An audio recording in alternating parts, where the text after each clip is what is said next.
And welcome back, boys and girls, for yet another special edition of the Michael Decon program.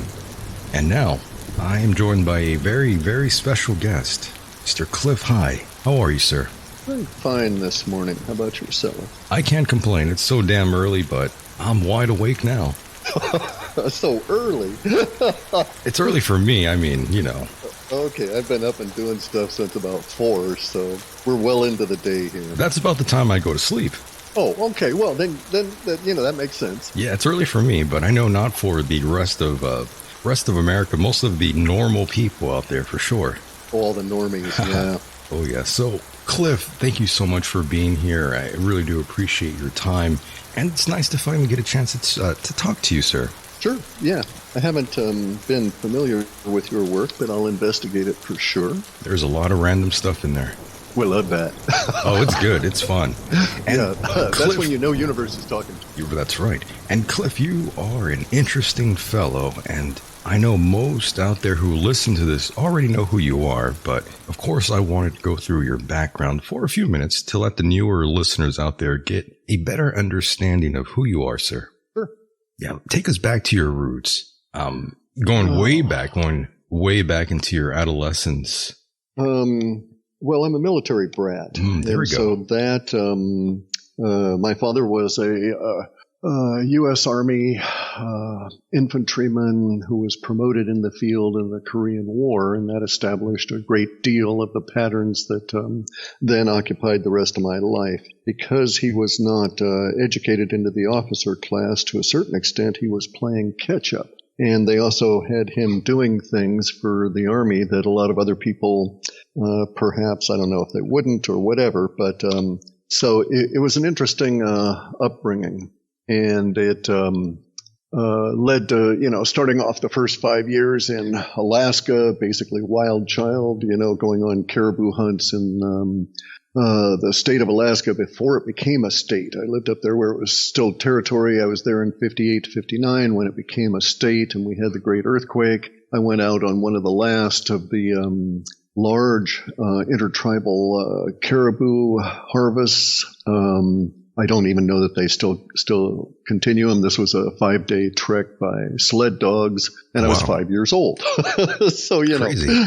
It's interesting, so that kind of thing, right? Then I came back down into the lower 48 and started interacting with the rest of the planet and discovered, it's not as nice as Alaska. I just can't even imagine living in Alaska, since I've lived most of my life in a desert, to be honest with you. So I'm thinking now, my God, how did he do it for so long?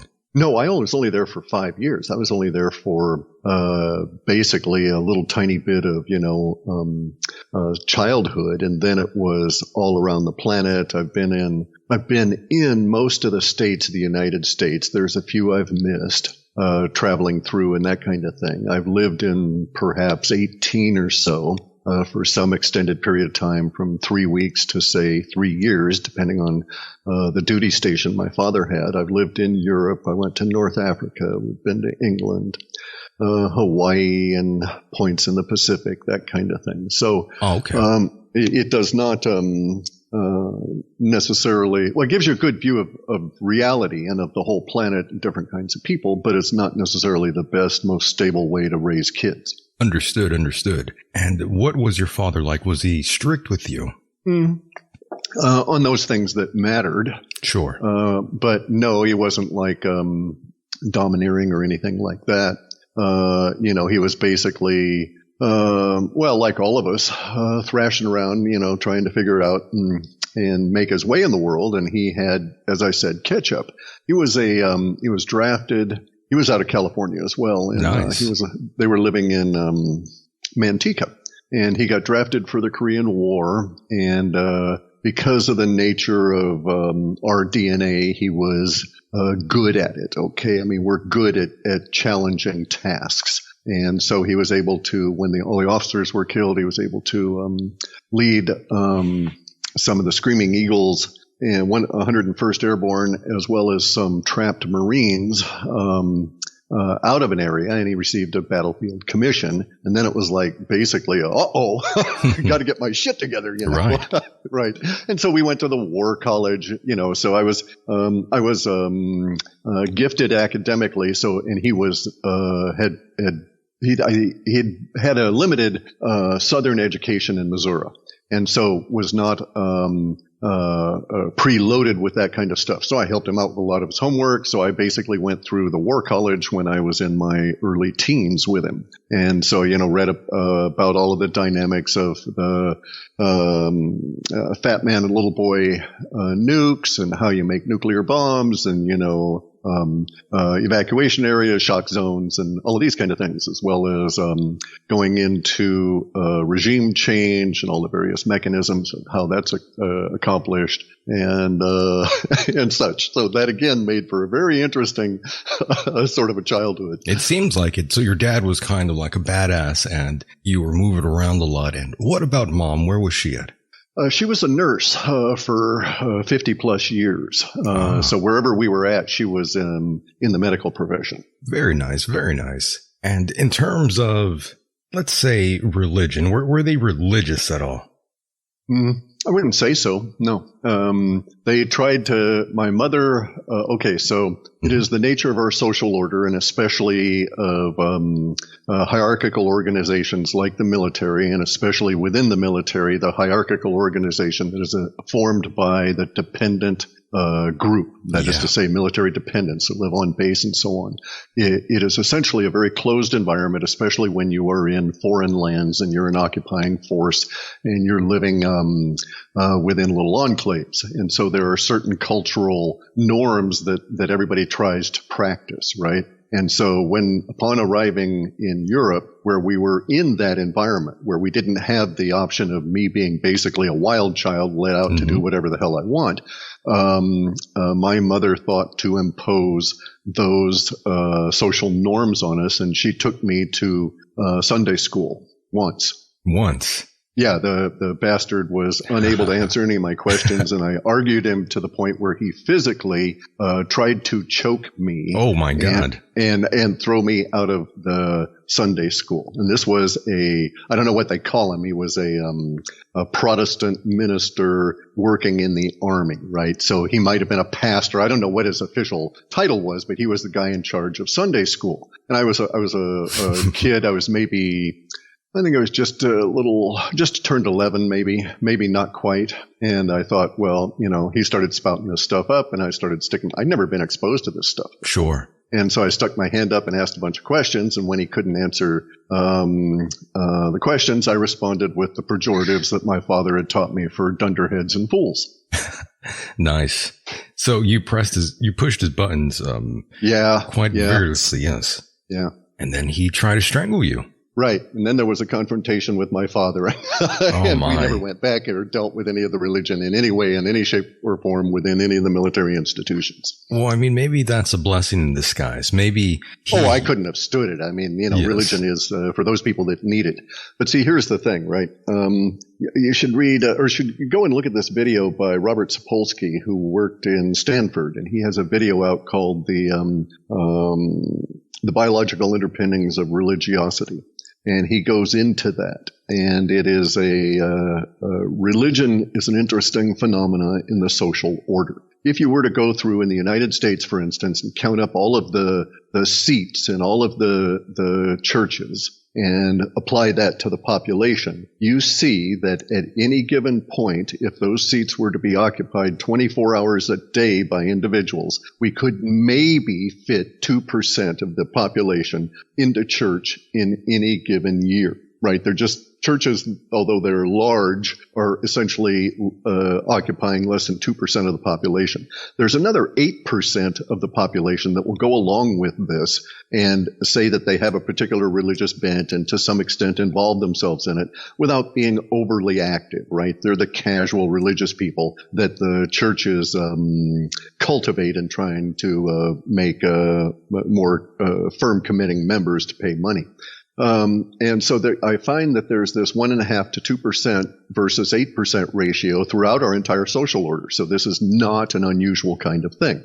So it is clear to state that less than 2% of the men in our society like to exercise. Right. But another 8% will exercise and say that they like it and do it to some extent because of the leadership of that 2%. We note that when the United States Revolutionary War began against the British, I don't think we finished that. That's why I phrased it that way.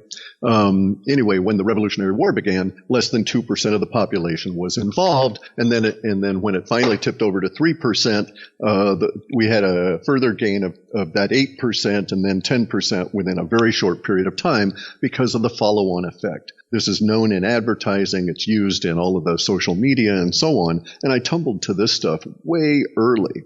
And also, because of the nature of that, it was like somewhat easier to navigate the social conventions because I could see how to make it so that it was less onerous on me by aligning with certain groups, right? Disappear into the 8% and appear to have no real interest in it if you wanted to be left alone, or jump in and dominate the 2% because you don't have to dominate all 10%. You just have to dominate within that 2% group to get your way. Absolutely. Absolutely. And what I meant to say was, it's a good thing that nothing, I guess I could say, worse happened to you from that experience. Like many other people out there who went in young and maybe even were harassed to a certain degree, as many have. Oh, no. Okay. So, all right. So, since that period, I've had a very, defensive stance against religion. And then after we left Europe, and bear in mind, Europe is nothing but religious conflict, Protestant versus Catholic, and then nowadays, Christian versus Muslim. And so there's always this undertone going on. There was even in the 60s there. But when we came back to the States, where did we land? Well, the Deep South. And so the first thing I encounter is all these people wandering around saying, "Hi, how are you? My name's so-and-so. Have you been saved?" Oh, my. Yeah. And then, I would reply with the level of profanity or whatever was appropriate to the individual and going about my business. Because mostly they're not going to be too much of a problem for you. But I came back in the South in a very interesting time because bear in mind, we'd left it in the 50s, late 50s. So we came back here in 60. There was the civil rights movement going on. We went to Europe. I came back in the mid 60s.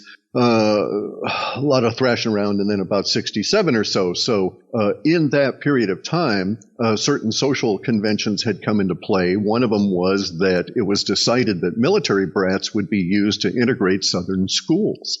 And so they would bus us from wherever the hell we were, even though we lived in this one place. I was within 2 blocks of I think it was what we call a middle school, right? Right. I'd already been to high school in Germany because of the nature of their educational system. So I came back with like 2 years worth of high school before I'd even begun high school here in the U.S. And yet here was this advanced school 2 blocks away from me, but they bused us, I think, an hour and 10 minutes each way to this brand new high school that was 90% black and needed to be integrated. And so they rounded up a bunch of white kids in the appropriate military base and trucked us all around the place to do this. And so that gives you an interesting perspective. So for the next 3 years, I was a minority, and then I was also a religious minority in a sense, right? Because most of the other kids, I want to say most, so probably more than half of the other kids that were being bused, were long timers, like kids of support staff military that had been in the base a long period of time and so had formed somewhat deeper roots in the local community than myself and the other, not quite half of the population that was being bussed in. So a lot of those guys had churches that they went to that had historic issues because of housing the KKK and all of this kind of thing, with the black churches that were the religion center for the population I was placed into. And, I used to go on over and sit in the evening with this black pastor that would hold court, so to speak, with kids on his porch. There wasn't much to do in the 60s, you know. Right. Movies were expensive and all that kind of thing. And debate religion with him. And he was just a great guy, and he never gave me any problem at all for my rather contrary and obdurate opinions. So I always thought he was a great guy, but I never got along with any of the established more rigid Protestant churches that were predominantly white and were over on the eastern side of the place. And what I meant by harassment, I meant being Me Too'd by one of these people. What do you mean by that? You know, raped, molested.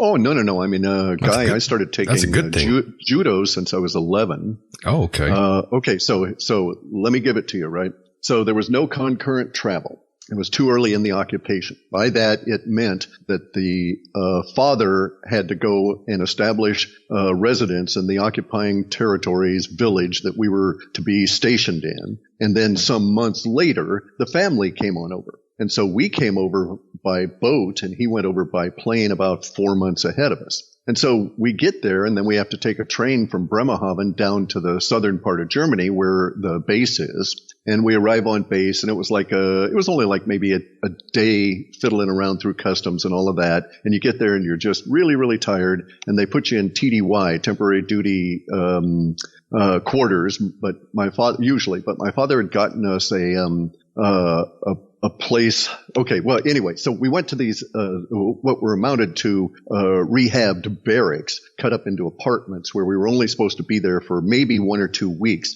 But the way it goes, you're usually there 3 or 4 months because it takes that long for anything to happen. But anyway, so we get there. So we go to sleep that night. And I don't know what time we got into the area that night. It might have been midnight for all I know. Anyway, I slept most of the next day. And then my brother and I get up, and there was a Three Stooges movie playing at the local base and theater. And the base theaters were cheap. It cost us a dime to see the movie and cartoons and stuff. So we go there that evening. So this is basically our first day on base, right? And we're walking home, and this is in early or late fall, very close to getting into winter. And it's very dark. This is an area where there isn't much in the way of built up environment, so there aren't street lights and stuff. Although it's a little brick village, so to speak, it was still in the process of being rehabbed for its purpose. And we're walking along, and my brother and I trip over something in the dark. He was smaller than me. I was holding his hand, and we both trip over something in the dark, and it was a body. It was a kid who had been stabbed in the neck by long, thin railroad spikes and killed because of a drug deal, which was heroin at that time, that had gone bad. And so from that point on, it was like, this is some pretty dangerous territory. But also bear in mind, I had grown up among the Tlingit and other tribes in Alaska as a little kid and had gotten the crap kicked out of me repeatedly and learned to give it back. I got to Europe. We had this experience. Then I ran into that pastor doofus, and my father got a little bent out of shape. 2 days later, I got into a fight in which I was just pummeled by this kid who was maybe, I don't know, he had reach on me. Okay, he was taller and he had reach, and he just beat the crap out of me because I could never get close to him. So my dad enrolled me in judo at age 11. Nice. And so I've been doing martial arts ever since. So I didn't worry much about it in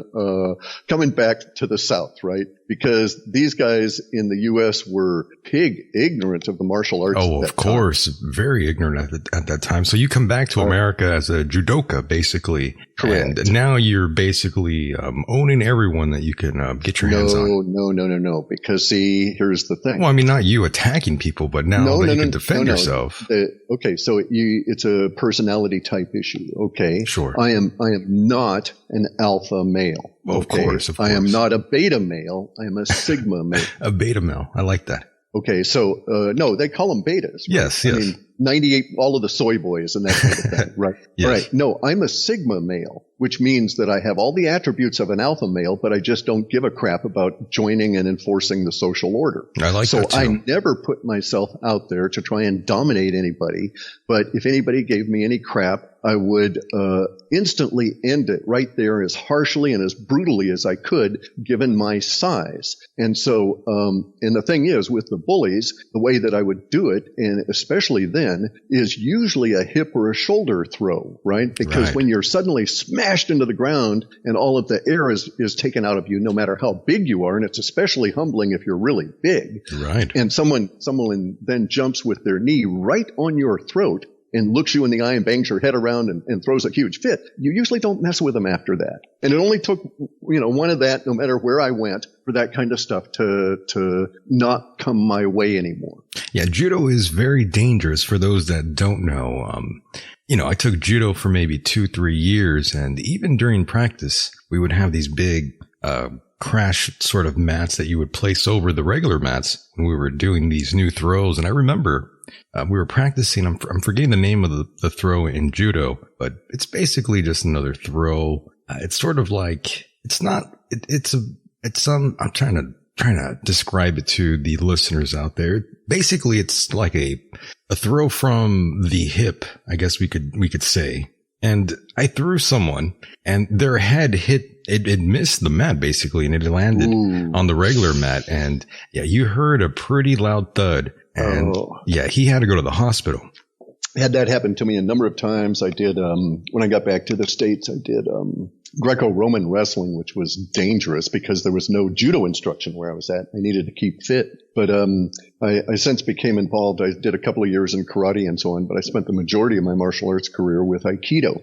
And a lot of people diss Aikido, and I used to get annoyed about it, but I don't anymore. But the thing about Aikido that so many people don't recognize is first off, it's very soft art. You have the kind of proponents like Steven Seagal that just are big guys and go and beat the crap out of everybody. A lot of wrist locks, yes. Yeah, exactly. It's all basically joint locks and so on because it's a moral martial art. But here's the thing about Aikido. Every single move in Aikido can be lethal should the practitioner decide that that's the case. And there's some statistics, okay?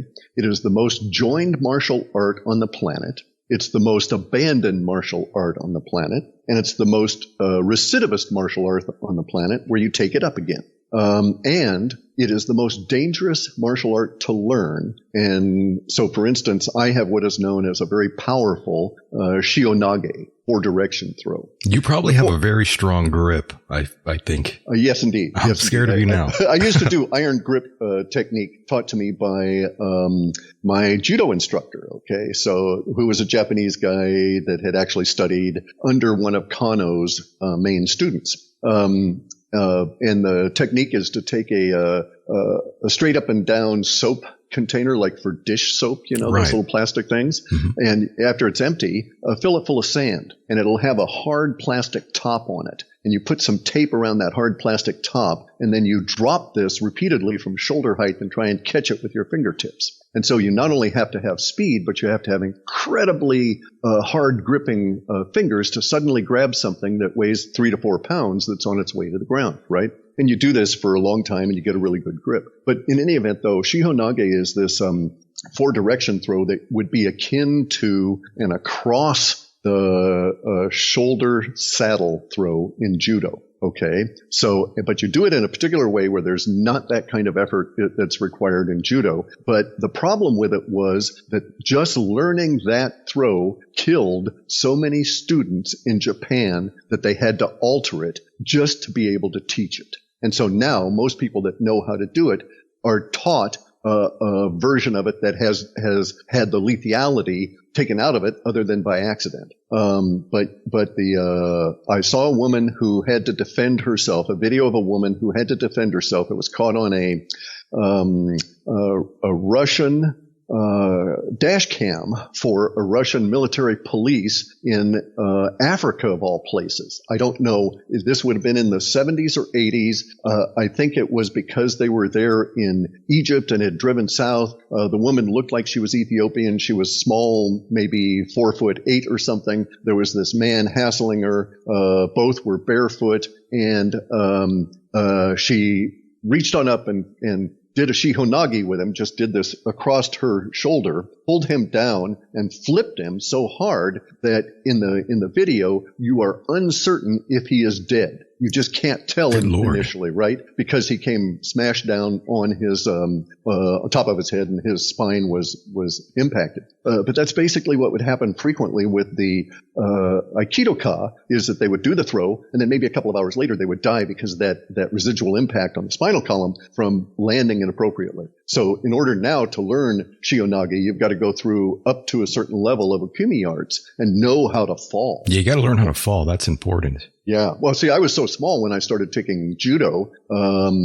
that the instructor the sensei was very concerned that I'd be hurt, because most of the people that were taking that class were young military men. And there were a couple of us students, and I was the only one in primary school. And but so I was the nage, the person who got thrown for over a year. Anytime anybody needed to learn a thing, I was the one who got thrown. It was you. And it was quite correct. He was exactly correct with me, because in the course of that year, I started gaining weight. I started lifting weights at home and that kind of stuff. And I toughened up, and I learned every conceivable way to fall without injuring myself, no matter how badly they threw me. Yeah, you learned how to bump properly then. Yes. Yeah, very, very important. And for those that don't know, those who grapple and do jujitsu or any of these sort of martial arts, they develop some very unusual strength. It's not like the strength you would get from lifting weights. It's from lifting up bodies and working on your grip on an actual human being. It's a much different sort of power you get by doing this over years. It's something that it's not easily developed. And I'm sure you're still pretty goddamn strong, Cliff. I had the cancer. I don't know if you were aware of that. Yes, I know you had cancer for sure. And I know you're a cancer survivor. Oh, 3 times, right. But I mean, this last cancer really took it out of me. It really tried to kill me. And so I've had to come back in this last year and 8 months or so. But I'm getting my strength back. So I'm doing rings again, gymnastic rings, you know. Nice. Because you can do pull-ups on there and move about 4 times as many muscles as a pull-up on a straight stationary bar, because of the vibration and trying to keep yourself centered and so on. And I've noticed that I'm able to get back to do upside down pull-ups and all this kind of thing. And so my goal this year is to increase my strength to where I'm doing upside down muscle up. Very good. Very good. Yeah, you could also use the elastic bands too. That'd be nice. I've got some of those as well. Yes. Yeah, oh man, I've got it bands. all. I've got a 200-pound Riverside bag here. I've got a hyper vibe. I've got regular old punching bags, nice. Reactive kind, and all of that. So I can keep busy. I live way out away from people though, so I need something to occupy myself, because there just is not martial arts in my area as much as I may want to join again. I feel like I could talk to you for another hour just purely on this, but of course we will have to move along. Move on. Yeah. Yes. But yeah, I'm glad you told me about that. Very interesting stuff. And of course, I love talking about that sort of thing. So we definitely have to move forward here. And also, I like your YouTube channel. I like that camper, by the way. It looks quite spacious in there. The GMC? Right. Yeah. Yeah. Oh, it is. And especially now, because I've got it gutted and we're in the process of redoing it. Yeah, it's pretty awesome. For those that haven't watched that, you definitely need to. And by the way, I'm also surprised your YouTube channel hasn't been taken down or anything of that nature. I'm a linguist. I'm very, very, very careful. Yeah, you are. For a while, I was demonetized, and a few of my videos also had been taken down. So I created another YouTube channel, and that wasn't monetized for a while. But all of a sudden, now both of my channels are monetized back again. If see, here's the thing. I mean, a lot of these individuals that claim that they're being censored by YouTube are bringing it on themselves. I was going to say, they don't read the terms of service. That too. And of course, some of the videos that they title, of course, it's going to get hit. Just some of the things they write in there. Correct. But you can say the same thing if you do it a different way, right? And so the algorithms are sensitive. As a software programmer, I can see where some of the variables within the algorithms are allowing for a range of activities within language and a hard edge on those that cross. And see, there's really the issue here, is that algorithms and software, it's very difficult to program grayness into them. to where this might be acceptable, or, what they call fuzzy set mathematics, where it's maybe okay in this instance, but usually not. Those kind of decisions are not made. All software in our mechanical systems here in digital, it's on or it's off. There's no gray area. So most of these individuals that are getting in trouble are doing so because now it's true that YouTube and all these social media have a shifting sands for their foundation. So, and they're going to apply new rules. But there are ways there was an old saying, I think, it was like Mark Twain or somebody said that, if you do it right, you can insult a man, his mother, and his progeny, and he'll smile and thank you and be on his way. I like that. And that's the way to approach it, is to just be smart about this stuff. And I don't really worry about it anyway. I'm not I've got them monetized, but not because I care about any money coming in from them, because I don't get that many views or anything. But you don't get into the appropriate part of search unless they're monetized. That's a big issue. A lot of people don't understand this. If you look at the statistics, 70 some odd percent or close to it of all videos get less than 500 views. And those 70% are not well represented in search. And the 500 view limit, from there up to 1,500 views, again, the representation in search is, let's just say, less than robust. And once you're over into the 1,500 views, you're usually dealing with monetized ones. And all of a sudden you find that there's a very nice base of the language for acquiring those videos. I know this because I was writing a book about advertising on social media and had to run through all of the different statistics and analytics on all of these things in order to figure out where to find cheap cheap words to associate your ads with. Right. And by the way, Clif, do you mind for one moment I leave the room to close a window? I could hear. Sure. Go ahead. I could hear someone mowing their yard. So one moment. All right, now I'm back. Okay. Yeah, that was really annoying. By the way, I'm not sure if you could hear that. No, it didn't. Didn't come through on my set here. No. Okay, perfect. But yes, that was really irritating. So I'm glad I got that out of the way. And yes, back to YouTube. And I'm not making anything from YouTube either. My numbers get cut back on YouTube, and my videos aren't even suggested.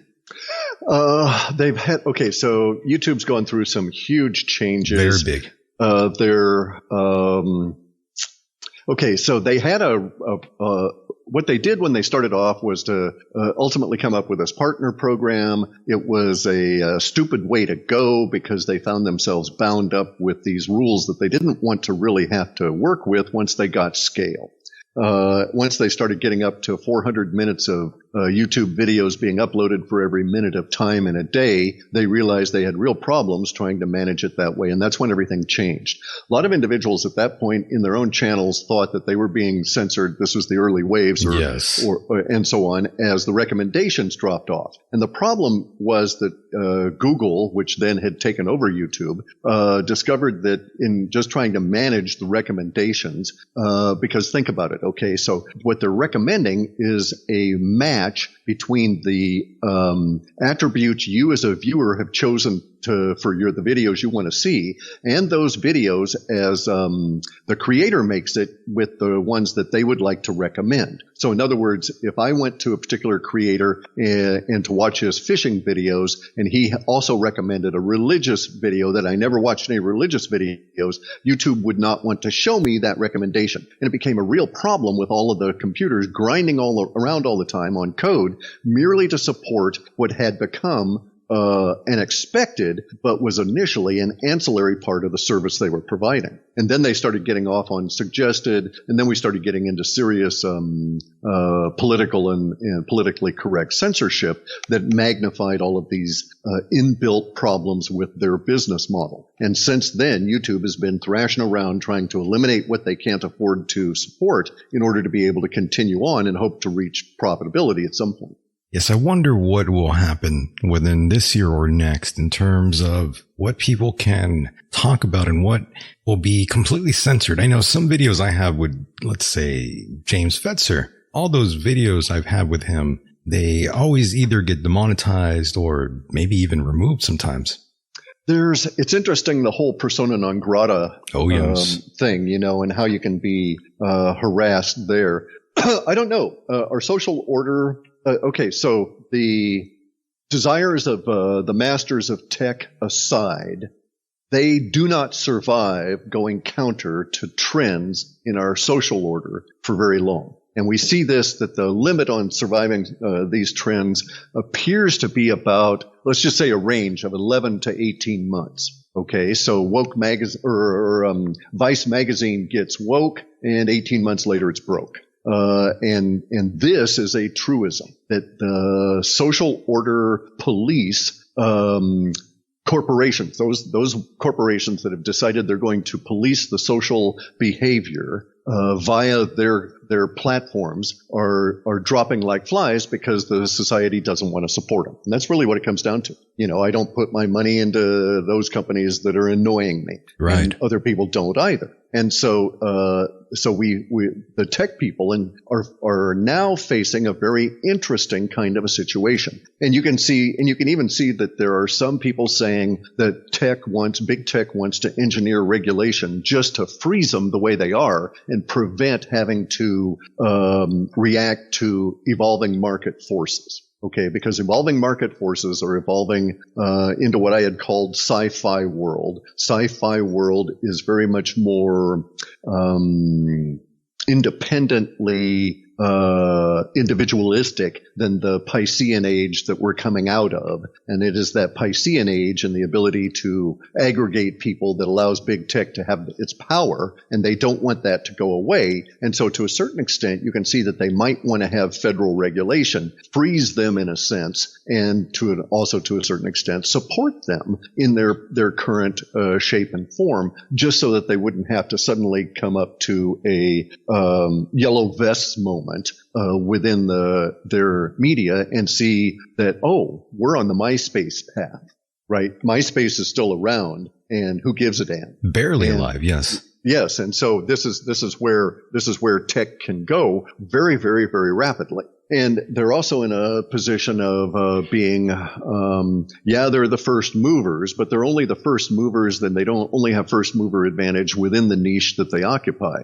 And that if someone were to come along with a truly effective search engine that would be able to be applied to distributed videos on privately shared servers, then we would have a distribution that would be decentralized, and YouTube would collapse probably within 6-8 months, because the volume of people uploading to it would just disappear once we had that truly effective search. So it's not the ability to host videos somewhere else. It's not the ability to do anything other than find the subject matter you want that is preventing YouTube from being dominated. So if we had, for instance, a distributed search method or concept or decentralized search approach that could allow people to upload, so to speak, the details about their videos and where they're stored.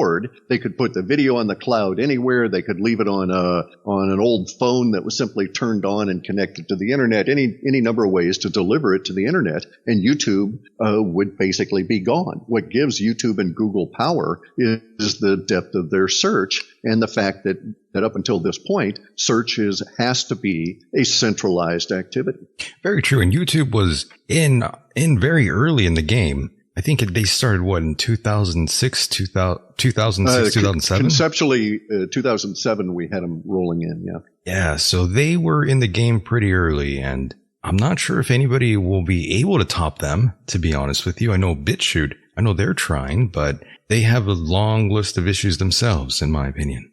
Sure, and they're going to have to take the same path, and this is why we call the first mover advantage, right? Right. The first mover advantage, people usually from a business. I've been in software and business so long, I just naturally now think about this, but people just usually see it as, they got there first, like they won the race, and that's not it from a software or a technical viewpoint. You don't really care about that because software can be so easily leapfrogged that it's the technology itself is not the true barrier to entry. Okay. The true barrier to entry and dominance in a particular niche is encountering the problems and solving them first as you scale. Okay, so it's one thing to have a particular JavaScript and some kind of a back end to support it that works for your application. It's another thing entirely to take that from 10,000 users a minute to millions of users a minute. And it is that when you work and grow a company between that 10,000 user a minute, which I could handle, I could run that on the server I've got here and so on, without any other support staff. So that could be a single person shop. If they set it up right, they wouldn't have that many issues and so on. But once you start getting up into millions of users a minute, you're going to be you have to have an HR department. You got to have your own IT department to just deal with your hardware, so the people that are managing your network stuff don't have to. You're going to have all different kinds of supporting people. So you're going to have to grow an organization around solving these problems. And that gives you a huge advantage, because the guy who's chasing you is going to have to run into those same problems, and he's going to have to stop and develop these same organizational responses. And so they are going to lag behind. Every time you solve a problem, if you're smart, you get a design pattern out of it for the next time you run into a problem that you're going to quickly look to see if it applies. And if it does, you're going to overcome that problem that much quicker, and on you go. So you stay further, you actually gain distance to following companies. The only way that they can, as a rule, overcome this is for themselves to get first mover advantage in a leapfrogging technology. Hopefully they do their homework and improve their system. Very much like Steemit, they are a little bit behind as well, I think. Their interface, at least.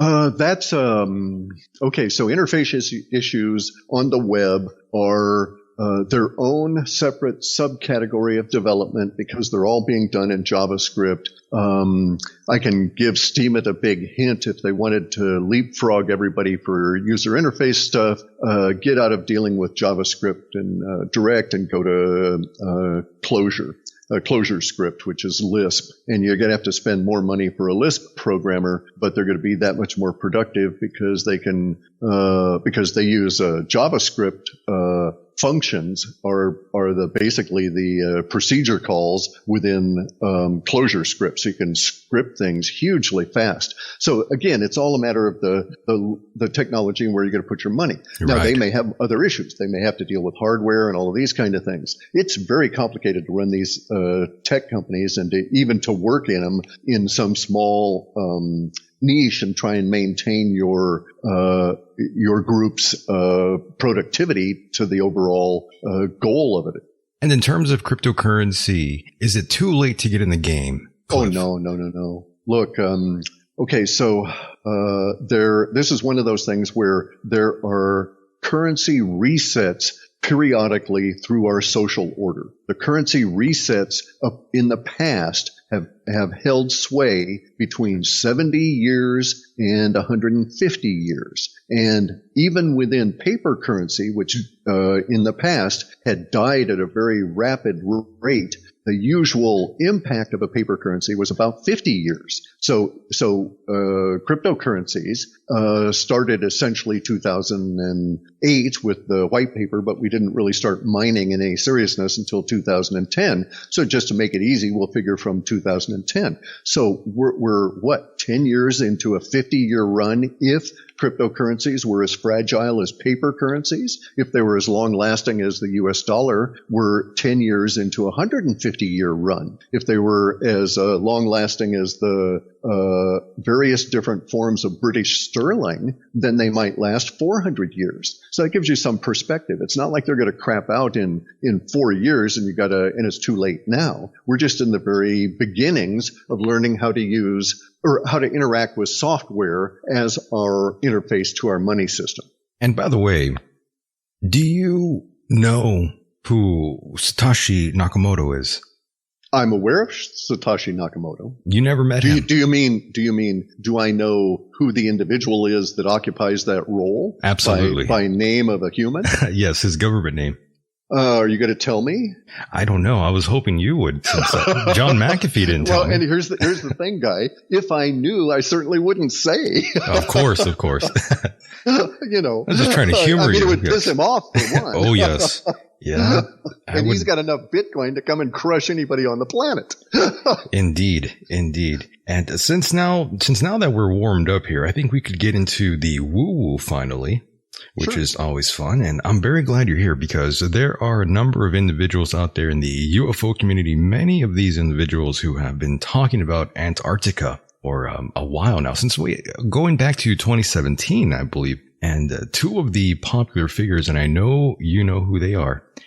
Two of them is Linda Moulton Howe and Mr. David Wilcock. And these two individuals have been feuding recently, and it's been quite interesting to see these two sort of nitpick each other. And David, of course, being more silent about it. But Linda, she's been very vocal about it. It's been quite interesting. And I'm wondering what your take is on all of these cats here. I haven't heard Linda be vocal about this subject. The only thing I knew about it was, yeah. Oh, okay. I'll have to go and look at it. I'll send you a link. Okay. The thing is that I was aware that she pulled a copyright strike on Wilcock for stealing her material. There we go. But he clearly stole her material. This was an absolute pristine example of a copyright theft. He's known to do this, though. The thing is, I ate dinner with what's his name, William Henry, and I ate with him and his wife. And nowadays he's working as the producer for Ancient Aliens, and we were having this talk, and he brought up David Wilcock lifting his material, and I thought, wow, that's pretty interesting. I wish I could record this, but here I am talking about it years later. But yes, David Wilcock, he is known to lift other people's material. Go ahead. Yeah, I was just saying, I have seen some of his books. I've never purchased any, but I was traveling once and saw one lying in an airport in St. Louis. I was there working with the airline that is hubbed in St. Louis. What is that? American Airlines, I think. Anyway, so I had a layover. I was also going to be on standby, so I thumbed through it, and oh my God, it was terrible. It was just terrible. He'd cut and pasted all kinds of stuff from Cozy Rev and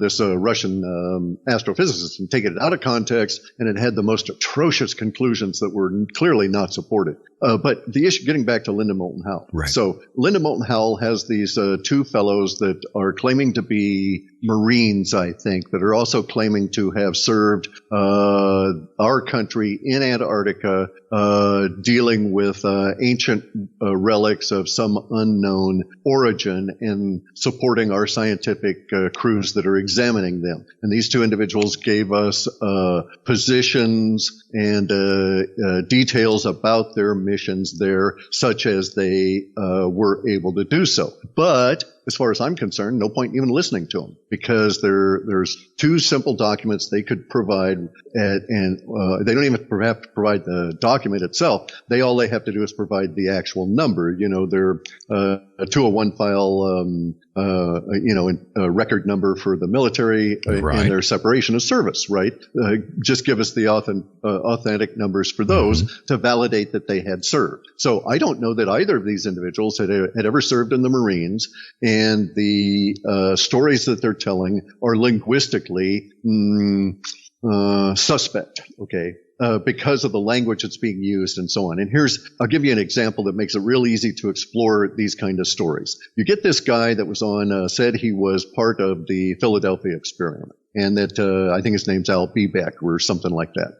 And he said that he was at one point thrown far into the future, and he lived for a while far into the future. And he gives you incredible details about what it was like to live into the future and then be brought back here. And this is the same trouble with all of Corey Good's stories. Corey Good, right. Okay, but here's the flaw in all of it. When Al Bebeck describes this far future, he describes a world that was utopian to some extent, and everything that he describes had a 1960s framework. So he didn't describe everybody running around with computers in their hands in the form of telephones. He described every city as having its own mainframe. And it's like, well, duh, mainframes by the time he was making the story known, were you'd have 5 or 6 of them in any given government office. And so it became an issue of only those things that he had already conceived of were in his stories. They brought back no new information.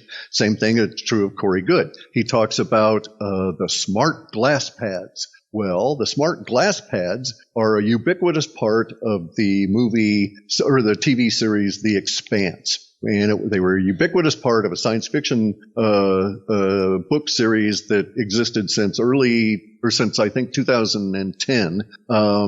And so they were well known by the time that Corey goes on out there. Corey has not brought back any information from the future about anything that does not already exist now. So are we to believe that over the next 20 years there will be no changes in anything? And so none of this really makes sense in that regard, right? Hold on there, Cliff. You're being too rational now. Well, okay, but I can't help that. I've had the appropriate amount of coffee, but the woo part of it is, if you like listening to their stories, that's fine. But again, I just don't have the time for it. And I'm with you on that one. And are you still banned by ESETI? Oh yeah, they're really pissed at me, but for my own purposes, I decided not to go forward with a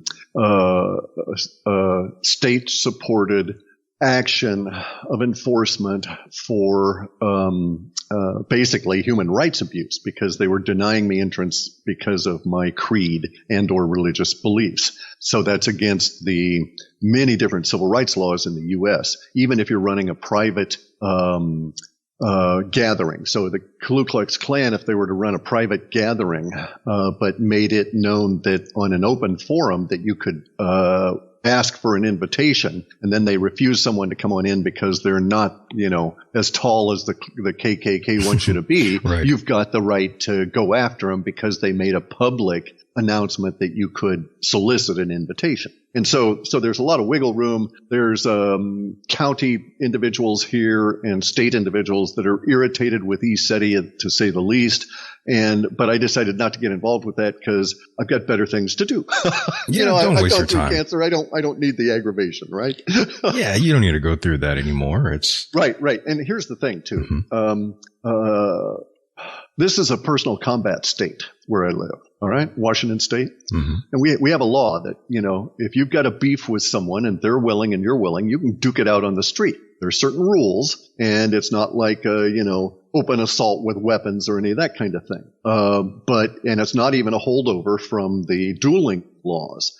This was these laws are a result of my state's position being the gateway to the Alaska Yukon gold rush, people going up and the gold coming back. And so there was a certain ethos that evolved during those times that we've maintained here. And so my response was that, well, that bastard had irritated me. If he was close enough, I'd go on over and invite him to duke it out. Nice. Now, I actually wouldn't, because he's so weak. I would be afraid to hit him or throw him for fear he would be damaged in a serious way. And I wouldn't want the repercussions of that, legal or otherwise. But, all of these individuals are welcome to, and I've invited them, given them the opportunity to come on up and fight with me if I ever say something that irritates them. But again, I would have to allow them to challenge me, sure, just for fear that I might injure them in a serious way should they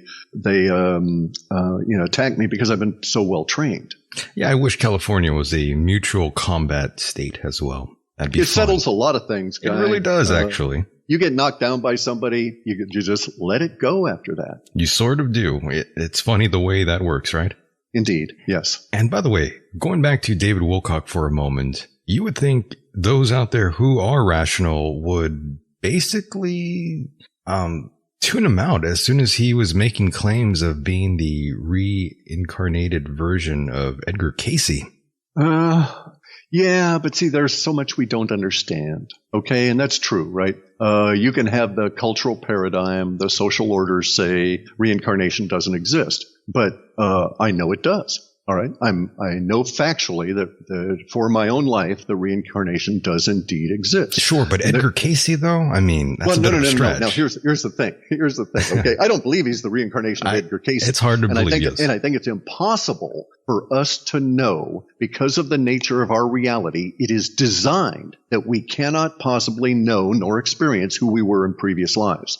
And this has to do with how the vagus nervous system is constructed and where nerve nerve 10, as they call it, or the X nerve, where that touches into the brain. Yes.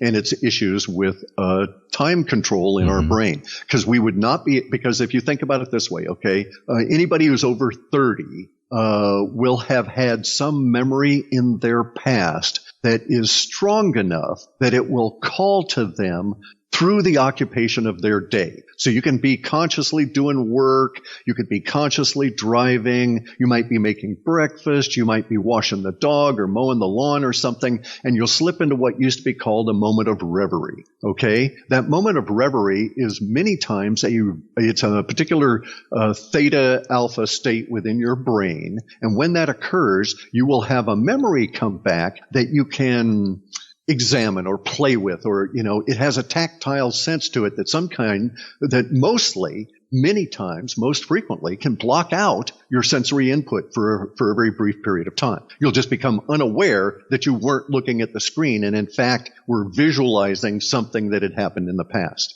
right? Right. Okay, so in these instances, if you had a previous life where you did not have active memories of this body in that life, but you had memories of another body in that life, and you had reverie, it would drive you mad because you would feel compelled to explore all those active memories of that previous life to the exclusion of your current life. And you'd be crashing your car all the time, burning yourself, making breakfast, all of this kind of stuff. And it is because of the nature of these kind of things, as well as what our lives are transitory, that what happens is that all of the memories from every life is crystallized in your metempsychoses, that period between life and death, into what is called the single silver drop, or the tear that you take with you. And that is your intuition. And this intuition is all of those memories, all of the things you've learned in that life crystallized into this quintessence, this essence of the knowledge, such that when you are in a current life and intuition appears, it is a knowing without having to think. And then all of a sudden, wow, I did know. It was true. It did work. And you have no idea where that came from. But that is like the accumulated knowledge of your past lives at some level being prompted by circumstances in this life, in this universe now, to the point that you have access to it. And we have these things that we can describe, which I have done, but I have not yet explained it. And so it is those kind of things that most people don't really even describe to themselves, nor explore, and can never explain to themselves, that gives rise to the space into which David Wilcock and, Jordan Sather and the Edge of Wonder Boys. That's another guy. Good, That's another all guy, of these by the way. guys, right? They fit in there. I was just going to say that Jordan Sather character, that's more of the newer sort of talent that they have now that they're promoting. He's a protege of David Wilcock's. And he lives in my state, which really annoys me. Both he and Isetti are here. It's just annoying, That is kind of annoying, especially these individuals out there who sort of go after a sort of demographic and hold on to them. It's sort of like those. Say it? Well, I was going to say. Well, yes, I was going to say it's kind of like a cult for sure, for sure. Yeah, but it's like any other power structure, and it's a business model to them. That's all. Yeah, I'm afraid so. It's mostly a business model, and they're selling a product very much like B.T. Barnum would. And I can't blame them. They're within their rights to do so. Sure. I don't ever say they should not do this, although you'll note that their language is frequently hugely preachy. Thou shalt not do this, you shouldn't do that. I do this because, and the implication is you should, and all of these kind of things. I don't do that. I'll criticize them on the facts of what they're promoting, because frequently what they're promoting is really dangerous, stupid, or exploitive. And so Jordan Sather promotes chlorine dioxide as a cure within the human body for illnesses, without recognizing that he's never worked with it. I've worked for a number of years. I worked as wherever we would go, I had a skill, which was I could get myself a summer job as a lab technician. because of certain exposures I'd had through my educational system going through Europe. And so I would work in usually oceanographic or mineralogic labs, right? Just cleaning microscopes and petri dishes and, stacking sample plates, all of these kind of things, the grunt work. But because of that, I had frequent exposure to chlorine dioxide growing up, because at the time in the 60s and the 70s, that was the way of being sure you could sterilize all of your lab gear if you were dealing with the biologicals, because you would just expose everything to a chlorine dioxide gas, basically MMS, released via exposure to citric acid in an enclosed environment capable of taking the pressure with appropriate seals. And I've seen what chlorine dioxide does to the inside of buildings, including the death camps in Germany. So that kind of exposure, it gives you that's why I say, that anytime Jordan Sather brings up MMS, I'm willing to take a few minutes out of my day to try and keep people from following his advice relative to that stuff. Yeah, these individuals, Corey Good, David Wilcock, Sather, they all swim in a sea of inaccuracies. That's something I've been saying for the longest time. And it's very true. They prove it every day, via Twitter even. Yeah. And it's sad, and it's a waste of everybody's time. Kind of sad.